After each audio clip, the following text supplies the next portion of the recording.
Madam Speaker, I seek the leave of the House to make a personal explanation. Okay, the question is that leave be granted. Those of that opinion say aye. Thank you. Those of the contrary, no. The ayes have it. Thank you. Madam Speaker, in an extraordinarily aggressive, offensive and desperate response to our question about the Lake Malbina proposal today and the corruption of good, transparent process it represents, the Minister for Parks sought to deflect by again accusing the Greens of victimising EOI proponents. It was a Trump-like attempt at deflection. The Minister imputed that we are in some way responsible for any threats Mr Hackett may have received.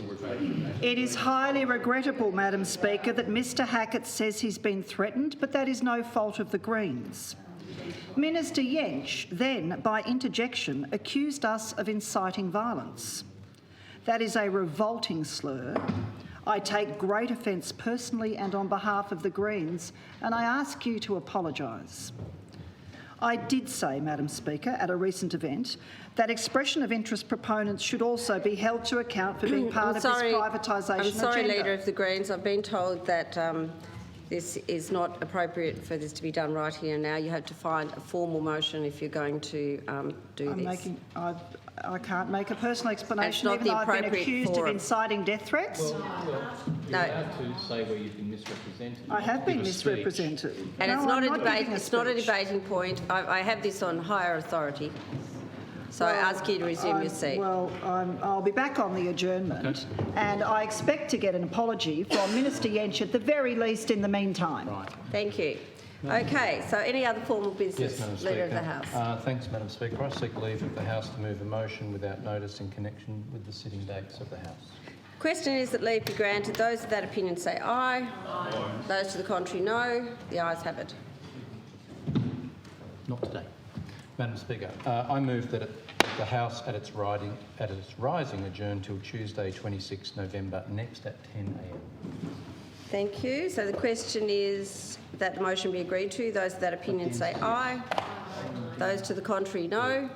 The ayes have it. And are there any other formal business matters? No. So we now move on to a matter of public importance, and I invite the Honourable Member for Franklin, Dr Woodruff, and her subject is pill testing this summer. Thank you, Madam Speaker. In conformity with the sessional orders, I give notice that I am moving the matter of pill testing this summer. Madam Speaker, the findings of the New South Wales coronial inquest into the deaths of 6 young people have been handed down last week, and the Deputy Coroner, Harriet Graham, has written a long and considered judgment which makes some incredibly important findings and some very specific recommendations about what needs to be done to prevent deaths such as these young people's in the future. The inquest examined the deaths of 6 people, and we need to know the names of these people and a little bit about their stories, because these represent a cross-section of young people in the community, and they are the real story of harm that can be prevented, deaths and harm related to taking substances which have led to death at music festivals without the proper interventions of pill testing and the other things that the coroner has recommended, and I'll come to those other things shortly. But 6 young people, Nathan Tran, Diana Nguyen, Joseph Pham, Callum Brosnan, and Joshua Tam, and Alexandra Ross King, died just after and or during the music festivals in New South Wales during a 13-month period from December 2017 until January 2019. And, Madam Deputy Speaker, 5 of them died within a 5-month period over last summer in New South Wales. And this was a terrible and preventable loss of life. They had toxic levels of MDMA in their blood, and each death was completely unexpected and profoundly tragic. All of those 6 people were gifted, vibrant, very well connected, very much loved by their families and friends. Their deaths at such a young age, the beginning of a whole life, was a terrible loss for the whole community. And the coroner makes the point that she has no doubt from what she heard that each would have gone on to make many contributions in their own clever, generous and productive ways. They did come from different backgrounds, cultural backgrounds, geographic backgrounds and communities, and every family involved spoke very, very strongly and with a lot of courage throughout the inquest. Why this inquest is so important, Madam Deputy Speaker, is because it has drawn together in extensive detail a vast body of evidence which has now amounted about the life-saving benefits of pill testing, of formerly known as medically supervised drug analysis at music festivals. The interventions which have been trialled, the pill testing interventions which have been trialled at festivals in Australia, at ACT, at Groove in the Moo Festival twice, and also at many festivals overseas now in Europe, in the UK, in North America, these trials demonstrate beyond a shadow of a doubt that they save lives, they reduce harm, they increase young people's understanding about the dangers of illicit drug use and the way that they need to reduce harm and keep themselves safe. So where we are now is we have an important piece of work that the Deputy Coroner has provided in her judgment, which provides some incredibly strong statements, not only about the evidence of reducing harm, but what needs to happen. And her first recommendation was that the New South Wales government needs to run medically supervised pill checking, drug checking and pill testing trial, so I'll start that again, needs to run front of house medically supervised pill testing or drug checking at music festivals in New South Wales starting this summer, Madam Deputy Speaker. That's the important point. That's why we're talking today about this summer, because there is no excuse not to act now. There is no excuse to talk about a trial any longer.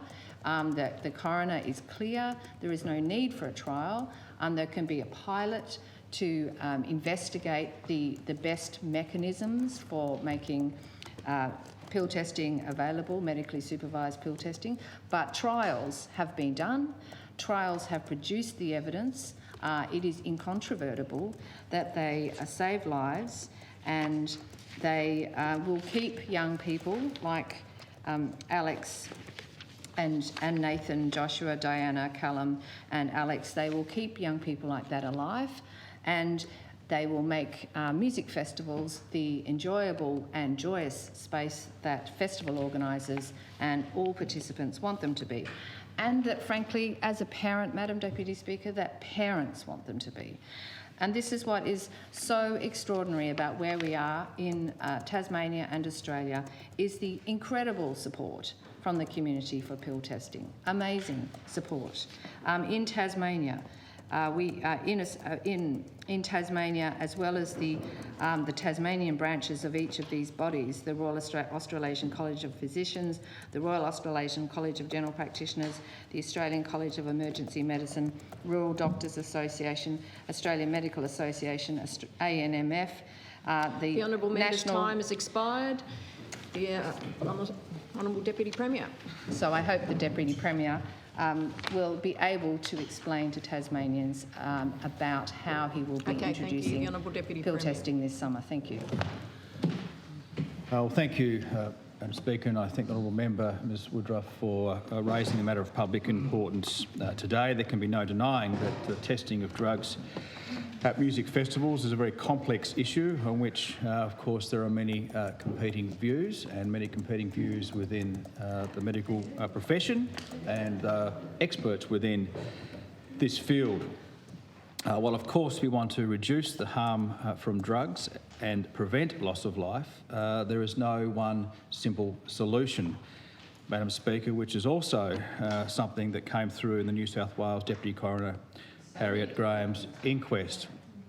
As a government, we have put a very strong focus on harm minimisation and keeping Tasmanians safe. As we have repeatedly said, and it remains the same today, there is no safe use of any illicit drug, which is why we do not support pill testing or drug checking. We are doing what we can to minimise the use of drugs through the right mix of justice and preventative initiatives so we can reduce harm right across our community. The State's Department of Health, Tasmanian Health Service, Alcohol and Drug Service do a remarkable job with a group of very dedicated, hard-working individuals across a very wide variety of areas. Madam Speaker, on the Monday this week, I opened the Australasian Professional Society of Alcohol and Drugs conference. This was attended by almost 600 people from around the country, health and associated professionals from overseas indeed and around Australia, as I've said. In my discussions with some of them, I learnt that while the medical scientific evidence does not support drug checking, then clearly there's also an ongoing discussion needed. Instead, drug and alcohol counselling is an essential component of any such drug checking service, and the emphasis should shift to well-supported counselling services and appropriately resourced medical tents. But the people that I spoke to on a particular day, and there are a number of presentations around the conference area, this research was done, if my memory serves me correctly, from the University of South Australia, that suggested the evidence was not yet in when it comes to drug checking and the benefits of. Testing services indicating an illegal drug is free of certain contaminants can send a very confusing and risky message to young people, which is why this is a very complex issue.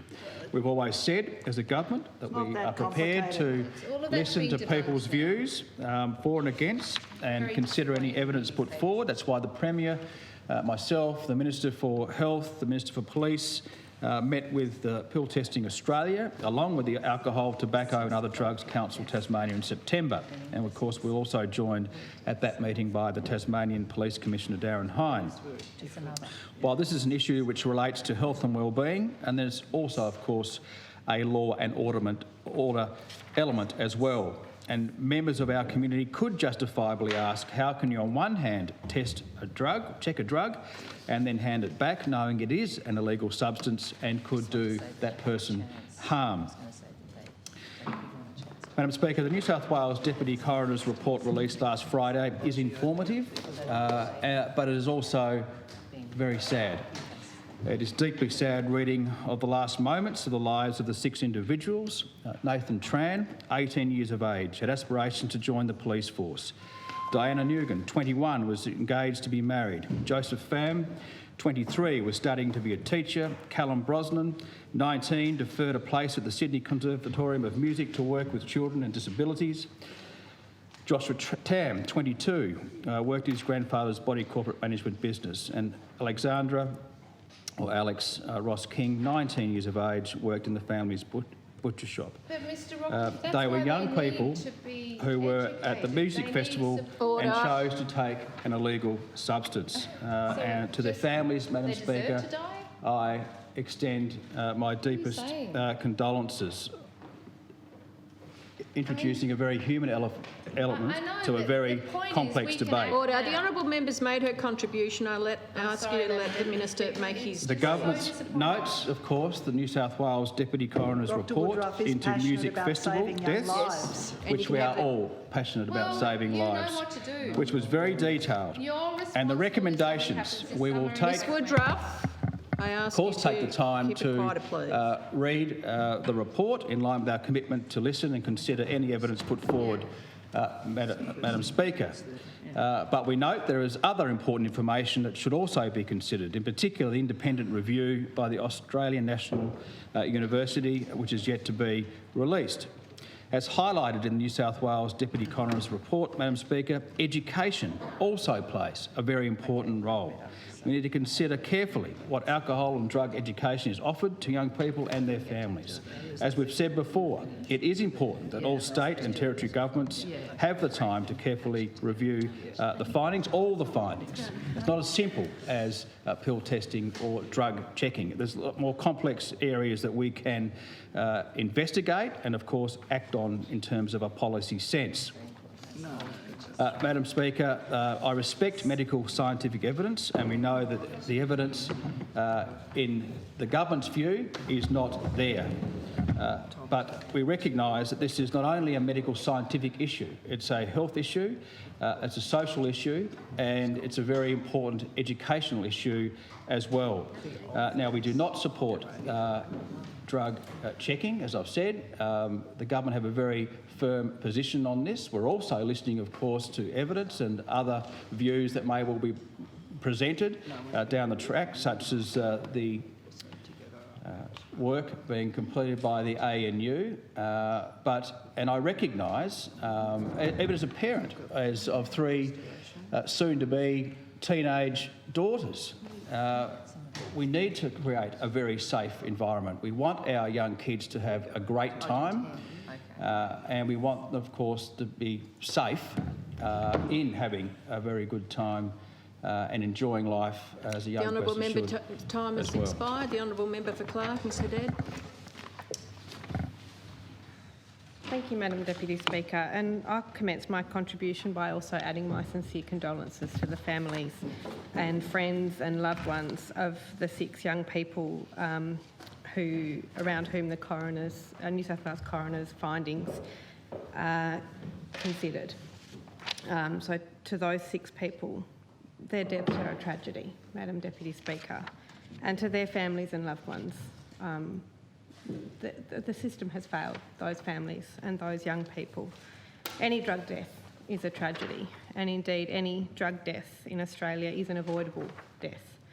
And so it is important in the context of a motion like this today to acknowledge that, and to acknowledge that so much more can be done by government to avoid drug death and to reduce the stigma and the discrimination faced by people who use drugs. It is a much more wider issue than just pill testing. The stigma and discrimination faced by people who use drugs, particularly those who find themselves in very complex life situations, is intense. And I'm someone who, the Chamber's heard me make these comments before, have worked in the alcohol and drug sector and have worked on harm minimisation policy and have worked on issues around stigma and discrimination faced by people who use drugs and who access drug treatment services. And there's always more that can be done, Madam Deputy Speaker. So what I would say specifically in regards to this motion is that Labor does understand and support harm minimisation policy and evidence-based policy, and we will always stand up for an evidence-based policy position. Back in pill testing. We always research and consult and understand evidence-based policy. That's what Labor does, Don't you talk. Madam Deputy Speaker. You're not backing So it. that's what Labor has been Order. doing to engage on this issue. We have met with Harm Reduction Australia, we've met with Pill Testing Australia, we've met with alcohol and drug peak bodies and alcohol and drug service providers. We've met with service organisations, we've met with festival organisers, Madam Deputy I tell Speaker. you what, So that's what the work of a party does when we are looking for an evidence base and when we pay attention to an evidence base, Madam Deputy Speaker. This is the work of government, Madam Deputy Speaker, and it can't happen without government support. Indeed, Pill Testing I ask all Australia have members to said give that the honourable this member can't courtesy of and listening to what won't she has to happen say, here in this please. state without the Ms support O'Connor, of the you can government make a of today. contribution soon. Madam Deputy Speaker, I've met with Gino Van Booker, who is the CEO of Harm Reduction Australia and Pill Testing Australia. Order. The honourable member's making a contribution. I just ask the other members to show courtesy, please. It would be good to show courtesy because a lot of people in this place make assumptions about Labor's position on things. And when it comes to something like you've got this, no backbone. you've listened to nothing that I've said. I've heard you interject the whole Nothing time. else to go by. I've heard you interject the whole time. Mr. Dad, and no all you doubt need there'll to be do a is tweet stand of up and our. say you support pill testing. Miss this Woodruff. summer. There'll be That's all a you need to tweet. do. There'll be a press release saying. Nothing. This is what Saying happens when someone you walk Labor both usually sides. says on this, nothing. Rosalie, it's really disappointing This is what because I happens when have you been walk putting both Labor's sides. position on No, the but record. it's but you just have not been hopeless. listening to it. You have not been listening to Order. it. I'm on So my feet. what I'm on my sorry. feet. Thank you. Ms Woodruff, you've already made your contribution. The Greens will have another opportunity in a minute, but the honourable member only has a little bit over 3 minutes. So I ask that everyone gives her the courtesy of listening to what she has to say. Thank you. Thank you, Madam Deputy Speaker. And to be honest, from a personal perspective, it is really hard for me as an individual to stand here and listen to this chamber and this place make politics out of this issue. I don't usually share personal stories on issues like this, but I have lost loved ones to drug overdoses in my life. I've lost family members, close family members, to drug overdose in my life, Madam Deputy Speaker. And I do have firm views on these things, and I advocate for those firm views. But that is so offensive. You just go the attack at every opportunity, but I know that So, Madam Deputy Speaker, what I would say is there's a... Point of order. I want to know what Labor's position is. Point of order, Madam Speaker. It's just very difficult to physically hear what's going on with the amount of interjection. I didn't. That was a comment. Thank you to the member for Clark. Where I was up to, and the Greens can just go back and read my Hansard because I'll run out of time otherwise, but I have read the coroner's report and my sympathies do go to those families, and I understand this policy area and I understand it very well. But what is very clear from our meetings with Pill Testing Australia and Harm Reduction Australia is that they cannot and will not come to this state with their equipment without the support of the government of the day.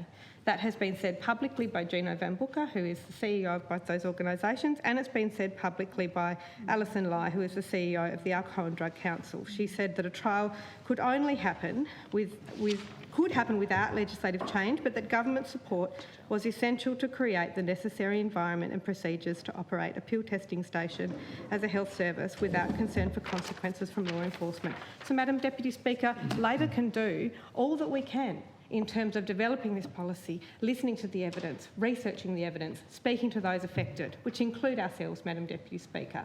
But it needs support of this government for anything to happen. This is the work of government. A motion passed in this place will not implement pill testing this summer, and it's disingenuous for anybody to say otherwise. So that is our position, Madam Deputy Speaker. This is the work of government, and the Labor Party's position on it is clear, as I have just made clear. Not the work of Parliament. This government will ignore motions passed in this House and has done since we've been in this place since the last election. They have routinely ignored motions passed in this place, and it's disingenuous, and it's actually quite horrifying to the public who are engaged in this issue to be given false hope that a motion passed in this place, gaining Labor's support or otherwise, would implement pill testing this summer in Australia. It would not, Madam Deputy Speaker, and I've made that position perfectly Back clear. our bill last year, we'd It's have quite a a trial. long 7 minutes, Madam Deputy So, Speaker. Madam I have Speaker- got a very short She's got 7 minutes. 30 seconds.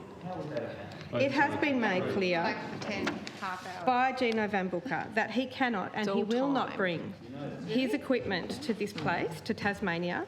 There is simply too much risk for him, Madam Deputy Speaker. It's very expensive equipment. And he will not bring it to this state and risk seizure by police or other law enforcement officials without the support of the government of the day. This is the work of government, Madam Deputy Speaker. Madam Deputy Speaker. The honourable member's time has expired, but just for the matter of Hansard, because I listened to what Dr Woodruff just had to say. It is timed here for 7 minutes exactly. You had 7 minutes, the honourable member had 7 minutes. So everyone will get the 7 minutes. So I do take offence at the insinuation that the honourable member was given extra time. Go for an internal.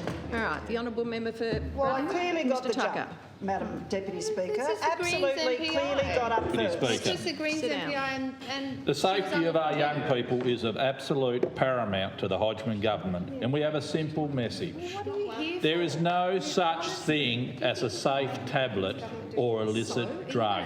Yeah, kids No are really safe- listening to that. There is no such thing as a safe tablet or illicit drug. This is why the government opposes pill testing. It gives people a false sense of security because how one person reacts to a drug is very different to another person reacting, and unfortunately we have seen people lose their lives by taking what is a pure substance, a pure drug. We need festival organisers to step up and help us stem the supply of drugs at the gate. Anyone who runs a business on public land has a duty of care to ensure that patrons will be Talking safe. about commercial in confidence considerations. Pill testing is a very complex health and law enforcement issue. And if there are other ways of raising awareness and educating young people or any other evidence about pill testing, then the government is open to listening. We are, of course, prepared to listen to people's views, both for and against pill testing. However, I want to be clear, Madam Deputy Speaker, this government does not support the illegal drugs industry that destroys families and young lives. We will not run a quality assurance regime using taxpayers' dollars to prop up drug dealers' businesses. It is Taking drugs is playing Russian roulette with our young lives. Young people make mistakes and they don't deserve to lose their life after taking one of these drugs. This is what's standing between us. The very proponents of pill testing, including clinicians and toxicologists, who are the real experts in this field, have themselves admitted the following flaws and potential dangers of pill testing. The system relies on the voluntary cooperation of users. People only submit a small sample for testing and may have other drugs in their possession of varying make, meaning the results are haphazard at best.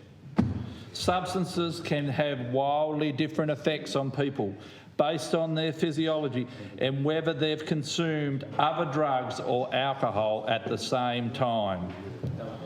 There's absolutely no obligation to discard the pill regardless of the results. Education and rehabilitation is the path that the Hodgman government will be taking in conjunction with the law enforcement effect to protect our young people and our communities. In relation to the report by the New South Wales coroner, I know the Minister for Mental Health and Wellbeing has personally read the report. My government respects all coronial inquiries and reports. We respect the coroner's position, but we do not agree.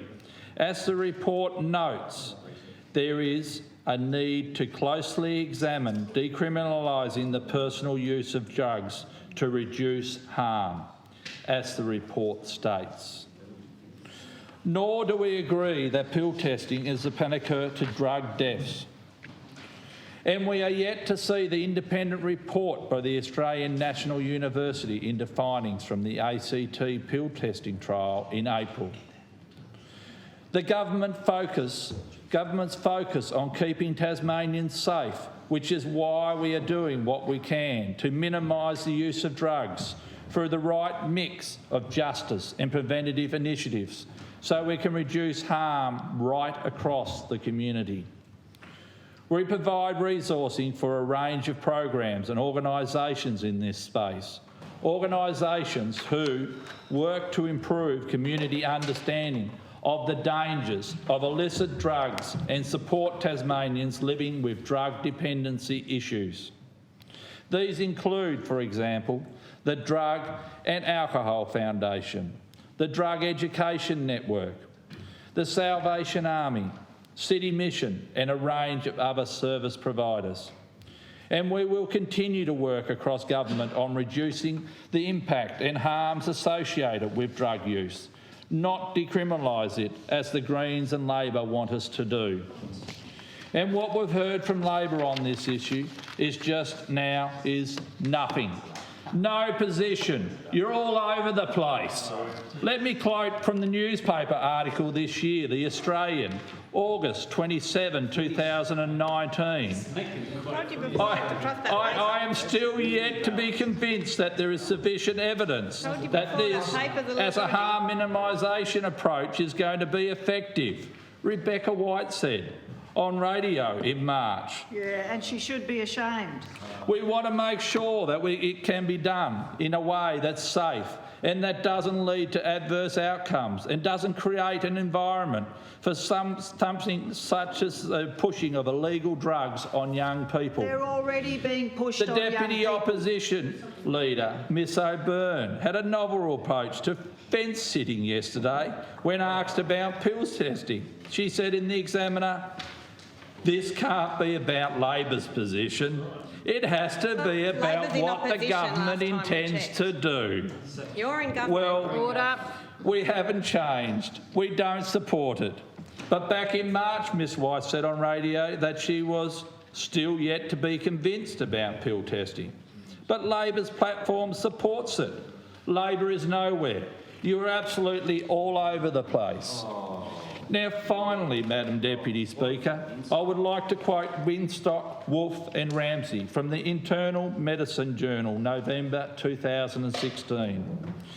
Pill testing of any description does not guarantee safety or protect the consumer against individual responses to pills. At best, it gives an artificial shine of safety. Madam Deputy Speaker, there has been, apart from Dr Woodruff's contribution in here today, and some aspects of what Ms Haddad said, there has been a dangerous level of ignorance, of complacency and hand-wringing on the issue of drug checking or pill testing in here today.